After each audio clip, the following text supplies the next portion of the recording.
This is Black Mental Health Matters. I'm Dr. Kerry-Ann Williams. I'm a psychiatrist practicing in Massachusetts, and this is a podcast that's about everything related to mental wellness in the Black community and beyond. Well, the other day I was scrolling through the Journal of Black Psychology, and I came across an article entitled Living in Between, a grounded theory study of depression among middle-class Black women. So that got my attention. I became very curious and I reached out to the author of the study, Dr. Quenette Walton, and I invited her to come on the podcast. So, Dr. Quenette Walton is an assistant professor at the University of Houston Graduate College of Social Work. Her research focuses on social class, gender, culture, and race as intersectional social determinants of health and mental health disparities. The aims of her research program are to build knowledge and develop theory that informs policies, practices, culturally relevant and evidence-based interventions to reduce depression and improve well-being among middle-class Black women. Dr. Walton is also a licensed clinical social worker, where she has over 15 years of practice experience with Black women with a variety of mental health challenges. So, welcome to the show, Dr. Walton. Thank you, Dr. Williams. I appreciate the invitation. It's a pleasure to be here with you.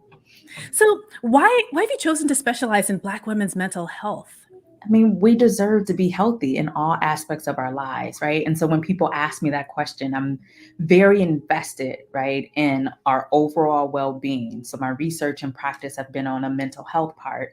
And I think we deserve to have our stories told by Black women, for Black women, with Black women, and told authentically. And so I think for me, for our mental health, it is increasing, it's changing given the dynamics in our workforce, given the dynamics, or workplaces, I should say, given the dynamics in our families, our roles, right? Like it's complicated, but I believe in us being well in all those spaces. Maybe not 100%, but at least, working towards that and healing from that, right? Whatever the trauma is, whatever the stressors are, whatever the complexities are. And I think it's possible. And so I think for me, my biggest reason for focusing on Black women and middle-class Black women specifically is because we deserve it, right? Like there's no other reason why everyone else get focused on, right? So we deserve that as well. So it's personal and it's political. So now you did a study on depression among middle-class Black women called Living in Between, a grounded theory study of depression among middle-class Black women. Now, why is it called Living in Between? So that's what one of the participants said, right? Like, which was fascinating to me when it during my analysis, it just like hit because she talked about she is a caretaker, one in particular for her mother, and another one talked about the ways in which they have to take care of nieces and nephews when they have family members locked up, right? The one that made it, made it relatively speaking within the family, and you're stuck between like what you need to do, realizing that your money is not just your money, and it's always in between something, right? Whether it's in between like family or parents, in between nieces and nephews, and like you're sandwiched. I remember the participant who said this specifically. She's like, I'm my mom's retirement fund, right? Like when I retire or when my mom's retire, I have to help take care of her. Why? Because she sacrificed for me. She made money, but not to the point where she's going to have enough to retire. And so that resonated with me because I understand that in many ways. A number of the women echoed that in their examples of what they were struggling with, whether they were first generation in relation to middle class, whether they were the first ones to have like this very steady income coming in or making the amount of money that they're making within their family. And so they were always in between something, whether it was personal, right, or familial, it was in between something. And so, yeah. Wow, no, that's really interesting because a lot of times I kind of we see studies on Black people, Black women, and it does tend to focus. I think this might be the first study I've seen that focused on middle class, and it dawns on me that I think a lot of people would think, well, if you're middle class, is that protective against, depression? What I guess I'll start with saying, What were you kind of looking for from this study? What were you kind of hoping for from this Yeah. study? So it's funny, right? Like there's this research aspect of it. Mhm, One, to just put it out there, but two, the reality of Black women. We're not a mhm, monolith, mhm. even though the literature will have you assuming that. We Yeah. have diversity within our experiences. Like the women in my study made from $40,000 on up over $200,000, right? Mhm, They were doctors, they were lawyers, they were professors, they were research associates, they were police officers, right? And they were still saying the same thing across the mm, board in terms of like my money isn't my money. I have to help take care of other people. I have to like think about my own health. But most of them, right? Like we're really working and really trying to take care of themselves and other people to the at the detriment of themselves, yeah. right? This money didn't protect them in any way, shape, or form. One participant in particular, it's funny you asked this because I'm back into the data because I got another grant to build out this living in between model, but this one is resonating with me so much given our conversation. And she talked about the ways in which she was so stressed, almost lost her house by Wow. helping to take care of family, right? Mm, And so I think the tension, the misnomer that we have about being middle class and having money to protect it, it's not this generational wealth for many women at yeah. all. Oftentimes it's their first time having this amount of money or being in these professional roles that give them access to resources. But when Mhm, we think about mental health care for Black women and middle class Black women, sometimes it's not even attainable, mhm, right? mhm. Because A, there's not enough people that look like them who are providing the services. And sometimes you don't want to have to go in and talk about like what it means to be Black in some of the spaces that you operate in. And then the cost, right? It Mhm. can also be prohibitive. And Yeah. just because I've made like $200,000, I may have to take care of someone else's household. I have my Mhm, child in private school because I can't manage, right, to send them to a public school, whatever the circumstances are. And so mhm. the money dwindles very quickly.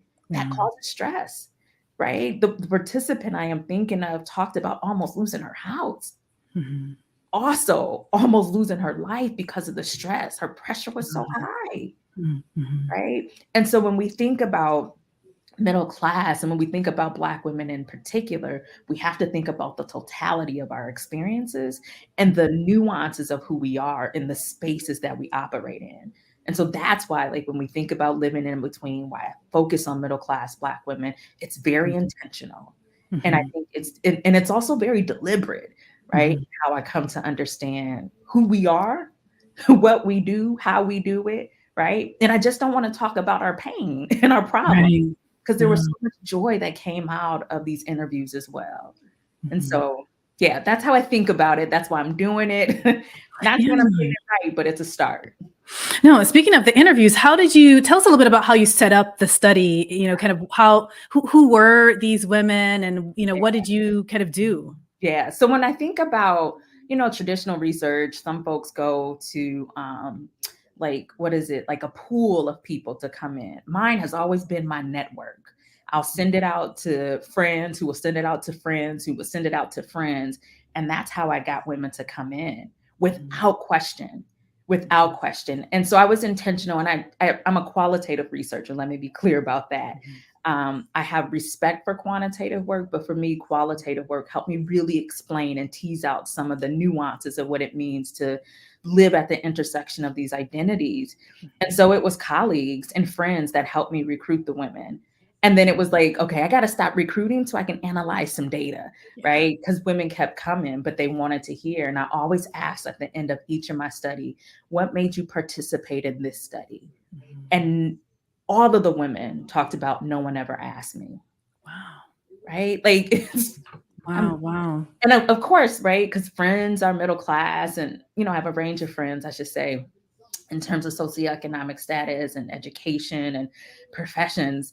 And like when I talk with them regularly, right? So I assume folks are asking or getting asked about or invited to be in these conversations, but they're not. No. When we look at the literature, it's really there's a significant amount about the consequences of poverty, right? Like of course it makes sense, right? If you're stressing about money, if you can be depressed by that, that makes sense to me. But when we take a step back and think about Black women, not just from low income, like we have issues too. We Right. struggle as well. Mhm. And their voices deserve to be heard. And so the network, right, was very helpful. And the women responses were like, I'm grateful for them for showing up and speaking their truth and trusting me enough, right, to tell the story. Oh, wow. And so now there's a depression questionnaire that mental health professionals use. It's called the PHQ-9. And it's a standard scale, but in your study, you said that you made a few modifications. Yeah. Why did you make modifications? What kind of modifications did you make? So I've added 3 questions, and those particular questions were taken right from the literature on how depression was showing up for Black women just in general. And so I wrote an article with a colleague of mine just outlining the differences of depression for men and Black women. And I was like, if we're going to really try to address these issues or really address depression from a culturally responsive lens and engaging the women, we have to acknowledge what some of these symptoms are. And the PHQ-9 didn't capture that. And the 3 that I included was like asking the women about their states of extreme psychic and or physical exhaustion, how often they experience frustration or suppressed anger, and how often they excessively doubted themselves. Not saying that doesn't happen to other women, but when we're explicit, right, and very clear about what some of the symptoms are, it gives us a better understanding, right, and capture it more, more thoughtfully, so then we can treat all the symptoms, not just some. And I remember from the women in this study, one woman in particular said, she was like, yeah, I'm middle class, but I don't know the exact definition of depression, right? If you're not a clinician and you're not using the DSM-5 to be able to capture that, you're not going to know all the terms. And so having that conversation with how they described it matched up with what the literature was saying. And if our assessment tools, right, are not capturing that, we're missing a whole group of women, right, to really think about depression. And so for me, that was really important to modify it and to capture it in that way. And all the women in the study checked at least one of those symptoms. Wow. Right. So that tells you something. Yeah. That Yeah. tells you something. It resonated with that language. It was, I mean, in terms of being effective, it was an Yes. effective modification to make. And I was looking at the modifications and I'm thinking, wow, yeah, Mhm. you know, how does depression show up for middle class Mhm. Black women? What Mhm. have I seen? Yeah. This, I think these were, you know, from my perspective, I think these were good modifications. I know that, you know, later on in the study, you kind of listed as a potential limitation of the study in terms of, you know, it's hard to know what effect it could have on the results, but it seemed to resonate with the participants and it seemed to help people to feel Absolutely. like they were, you know, they were being understood. Yep. Yep. Heard, Yeah. seen, Yeah. right? Valued. You're listening to me, right? Like that's important. That's And important. now I was looking at the kind of some of the sample questions of the interview, and Yeah. there's one that really stood out to me. I really liked one of the questions. It said, "What is your understanding of being physically and emotionally healthy?" And I think that's a Ooh. great question. It's a great therapist question. You know, Mhm. what is your idea of health? Because you know, of course, expectations can affect frustration as well. Absolutely. And can you comment a little bit about that question? And you know, maybe just kind of what your experience was asking people that. Yeah, some, it was arranged. So some talked about no worries, right? And no worries in the context of money, no worries in the top context of like their jobs. And then others talked about like being able to eat healthy, being able to like be fully present, being able to not have to hustle, right? Like being able to be myself authentically, right? Like, and for Black women to have authenticity in all spaces that they work in, and particularly the Black women in the study, that leads to great health. Right? Yes. But when you have to mask and you have to dress up and show out when you're still like struggling internally, that doesn't feel good, right? And so that's this tension or this struggle, right? Personally that you deal with or you endure, you just get used to, and then you end up, right, experiencing depression, or maybe not even knowing it's depression, but like a lot of them talked about, I'm tired, right? I'm just tired. What does that mean? What does that look like? And when you're not tired, is that healthy? Right. And so they described it in different ways. Some just said, putting on my red lipstick. I get it. Right. I get it. Cause you knew you were feeling good that day. So it was a range of responses to what that looks like for them. Wow. Wow. So I want to get into some of the patterns that emerged from the responses, Yeah. because one of the things that really stood out that I saw that it said, and you can correct me if I'm wrong, it said basically all of them had some significant level of depression, but none of them had a formal diagnosis of depression. And I was blown away by that. So what's interesting, I intentionally didn't do a clinical sample, right? Because then clinically, like folks know you have some terms in relation to it. I wanted the rawness of it, the realness of it, and to show like it. So let me back up a little bit, right? When I think about the group of women that I had the privilege of talking with in the space about their experiences with depression, I was intentional about not having a clinical sample, not only because of the rawness, but really thinking about the ways in which Black women show up in their spaces. Part of that, right, when they talked about it in the context of what it meant somatically, right, mentally, and really talked about it in the ways in which they wrestled, right, not having the terms, they wrestled or they were frustrated. I want us to be able to think about the terms we use to describe depression, to talk about what it means to feel that, right, to think that, to be that, and it gave me just insight, right? We are walking around, a number of Black women, middle class Black women, ill, right? Like mentally ill and suffering from depression and silence.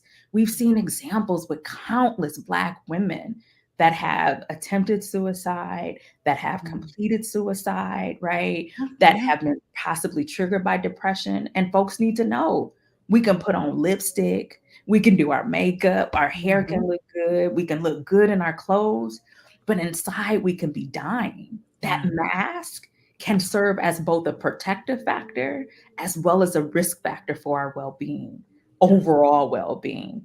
And so I think what's unique about this sample being a non-clinical sample is that one of my friends, we were talking about it when I noticed the numbers, right, in terms of all of them suffering from depression but not in treatment, is like it's like a functioning alcoholic in some ways. I know that may not be a good comparison, but it's like a functioning depressed person.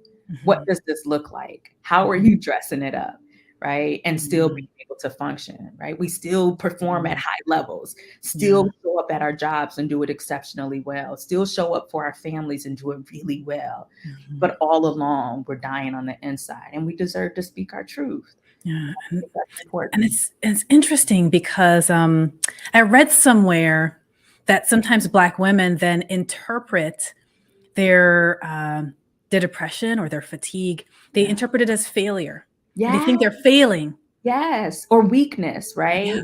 Or they have this despair. I saw this piece recently on was it Twitter, TikTok, something of that sort. And folks were talking about it in Black women in terms of depression showing up as despair or anger, right? Like that's hurt as well. That's disappointment. That's tiredness. That's feelings of overwhelmness. Let's name it.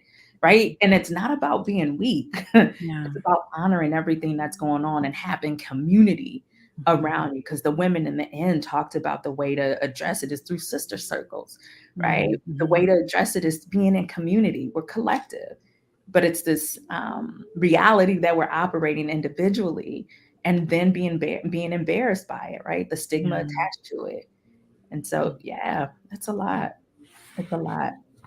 Now, correct me if I'm wrong, but I thought what I read also was that some of the more commonly reported symptoms were included hopelessness, mood swings, agitation, and loss of interest. And I think the hopelessness caught my attention. Why would you say, now I'm asking, like, why would you say the hopelessness caught your, I'm curious to know that. The hopelessness caught my attention because hopelessness is like a precursor to suicidality and that feeling of not wanting to be alive anymore. And so it's just of such significance to me that Black women are struggling with that. Again, I'm not in treatment. That's right. And then like not knowing where to go for treatment, right? Or your insurance only covers 6 sessions, or like you can't find someone in your neighborhood or someone close by that you feel comfortable enough with talking about. And I think the hopelessness, I didn't dig deep into that with them at all, but I can imagine right? The hopelessness can sit at the intersection of like you want something new but can't figure out how to get it, make that newness happen, or you need an additional like amount of money but you don't know where it's going to come from because this bill is here and you got to help family, right? Like I can see it sit at the intersection, and then the stresses of being Black in America, right? And then Black and female in America, right? Like I feel like those are the ways in which some of what the women talked about really showed up for them, and in that hopelessness piece when I think about the data. Now you talk about certain, I guess what I might call like conflicting narratives, because it's part of the living in between. And one is this narrative that Black women don't get depressed. Yeah. And it seemed like some of the participants kind of struggled with that particular narrative. Can you talk about that? Yeah, because I mean, some of them didn't have the words for it. Some of them did. They knew what depression was. One person in particular, which is fascinating, when she screened into the study, I was like, so, these are the symptoms. This is how many you showed, the ones you responded to. And based on your response, you screen into the study to talk about depression. And she was like, no, but I'm not depressed. And I was like, so what would you call it? What would that look like for you? She was like, I'm just stressed. And I was like, but if we're going off of this screening tool, like you will, classify as depression. And I remember like through the interview when we were talking about it and she was describing it because she agreed to participate, she like put her hands on the table. It's like, she was like, okay, you trying to make me say I'm depressed, right? She was like, well, I may be depressed, right? Which is fascinating. And this is a highly educated woman. And still the pushback around it, right? And so I think it's it's fascinating the ways in which we talk about it or don't talk about it. Right. Yeah. So yeah, it's a very powerful narrative. It's like, oh, that can't possibly be me. That's right. That's right. Yeah. It shouldn't be me, right? One person, another woman in the study, she's like, she told people that she was depressed, and they'll say, well, you're hungry. It's your period. You're just stressed. Take a nap. And she's like, no, it's not that. It's these symptoms, right, that I've talked about and have some knowledge of, but everyone else minimize it. Why? Because what do you have to be depressed about? Nothing to be depressed about. That's right. That's right. So yeah. You have money. That's right. You have a family, you have a car, you have a house, you're educated, like you're not struggling. But there's these other pieces that we forget about, right? Like this tension in the spaces of our work environments, the tension in the spaces that we operate in, microaggressions that happen on a regular basis about our hair, about our weight, about our skin, right? Like it's all of these pieces that like are little slits onto your being that can be overwhelming and taxing. And so how do we take care of ourselves? What does that look like? But all of that, ignoring it can lead to depression. And we have to call a spade in some ways. So, and that kind of leads me a little bit to the strategies for dealing with depression that, sometimes there's kind of this, we just don't talk about it. Yeah. I just live with it. Yeah. How many of the women kind of mention, or I guess maybe not an actual number, but do you find that many of the women kind of mention that strategy of just, well, this is just how it is being That's a Black right. woman in America? Yes. Yeah. So I love the, I feel like my data was fascinating in many ways. And one woman in particular, I remember she, and I'm going to get stumped on the quote, but she talked about the ways in which like we have no other choice but to be depressed. And she quoted James Baldwin. Was it James Baldwin or someone who talked about the ways in which like being Black in America, and all that we go through, how can you not be depressed or how can you not be angry, right? And that made sense to me in many ways. She was like, I'm not like wanting to slash out on people, but like everything that I go through, what does it mean? Like talked about her, again, going back to workspace, which is vitally important, someone getting paid more than her. And she found out both have PhDs, right? Like that's taxing. And you get mad about that because you're not getting the same pay doing the same job, right? If not more. Right. So those instances of that, like, how can you not be? We always talking about racism. We're always talking about sexism. We're always talking about how people don't like Black, but whatever, the anti-Blackness that's centered in everything we do, the structural pieces, right? We can go on. And she's like, how can you not be? Right. And I was like, yeah, I get it. I get it. So oftentimes the exchanges with the women that I had, it was like, girl, yeah. And I was like, oh, remember, you're the interviewer, you're the researcher, right? Trying to like Over validate. identifying. That's right. That's right. But like validating what they were talking Mhm. about. And when I did, they gave a little bit more, right? Yeah. Sharing, like, you're not alone in this. And when I Mhm. did, they gave a little bit more, Mhm. right? And so I think that's vitally important, right? Like, I'm a researcher, I'm a practitioner, but I'm also a Black woman and want what's best for us. And it's interesting as you kind of, talk about that feeling of almost like that stuckness of like, this is just, well, this is our lot in life. That's right. But it kind of makes me think back to one of the other narratives, which that you mentioned in your study, that depression and therapy are for rich white people, which Yes. then kind of says, okay, not only do I feel like Black women don't get depressed, but I Yeah. also feel like therapy is not meant for us. Yes. Yeah. Can you talk a little bit about what participants mentioned about therapy? Yeah. One woman talked about it as a checkup, right? Like, I'll go when I need this checkup to feel okay or to get better. One woman talked about how she goes regularly, right? Like, it was a range of experiences for them when it came to therapy. It's not like they were like, no, no, no. But some was like, I'm not sure I want to go tell my business to everyone, right? Yeah. About what's really going on. So I think there was this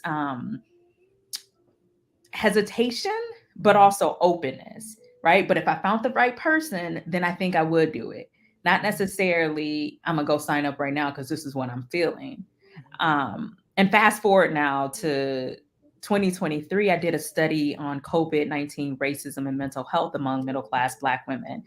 And all of the women talked about seeking treatment, and particularly therapy, because of the stressors that COVID-19 was causing, the death of Black folks consistently, right, over the past forever. Oh, yeah. And then what does that mean to their mental health, right? All the shifts that they had to make. And so it's fascinating to see when this study was done, and the same type of feelings are, in some ways being echoed in a newer study. So, yeah. Yeah, I feel like this is such an important study. I was just so impressed by Thank it, which is you. why I reached out to you. I was Yeah, just so no, impressed by thank the study. you.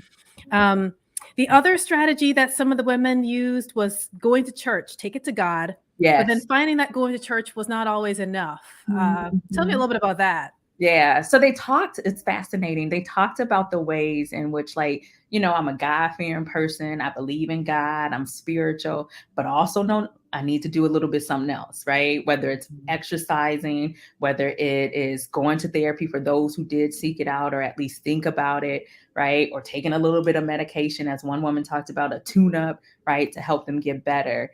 And I'm not saying in any way, shape, or form, church is not the space or the perfect place for some. It just doesn't work for everyone, right? And so we have to think about interventions that are holistic and that speaks to the needs of the person, and particularly the Black woman that you're working with.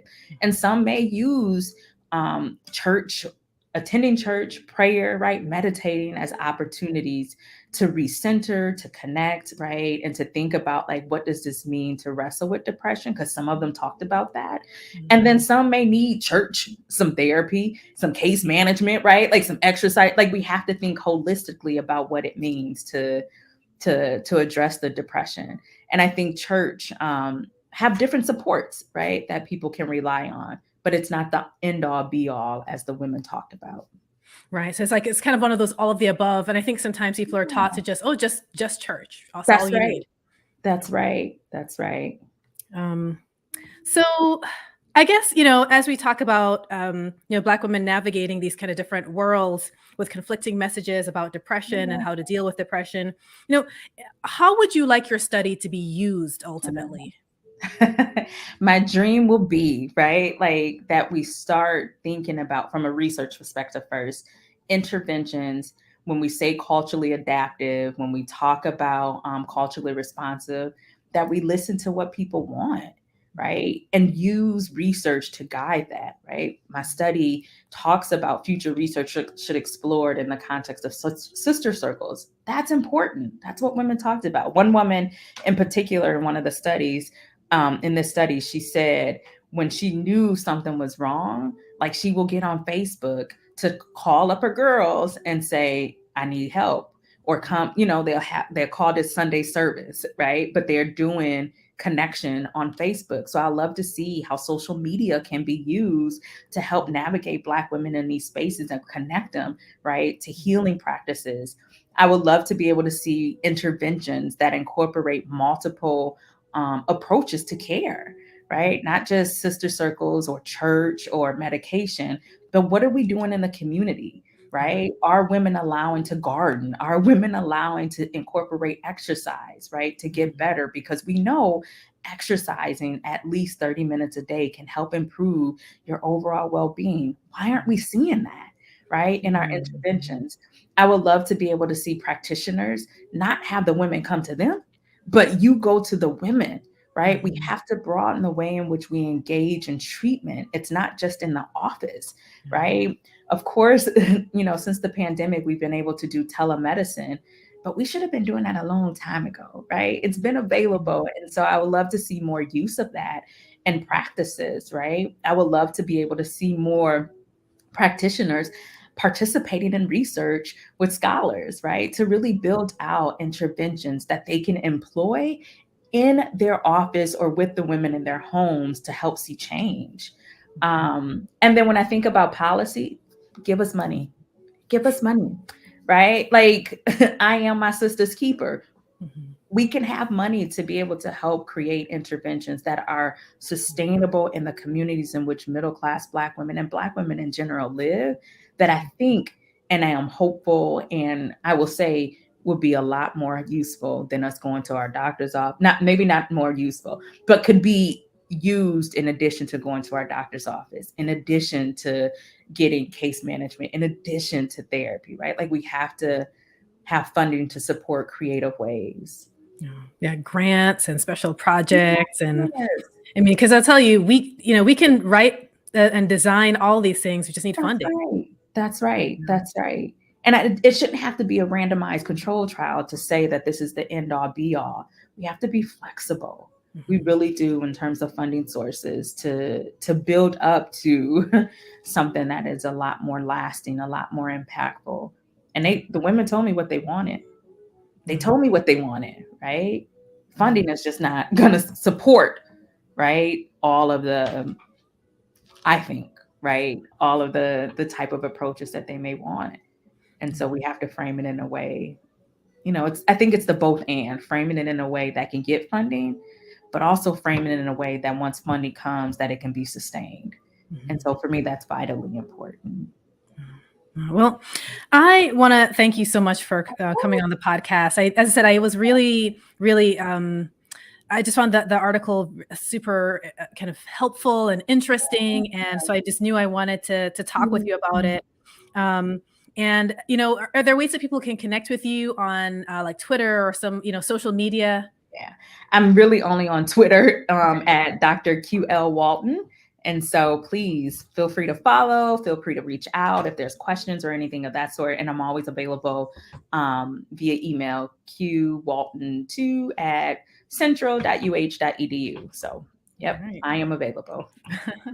Well, thanks again for coming on the podcast. And thanks for you listeners who have been listening in. You've been listening to Black Mental Health Matters with Dr. Kerry-Ann. My guest today was Dr. Quenette Walton.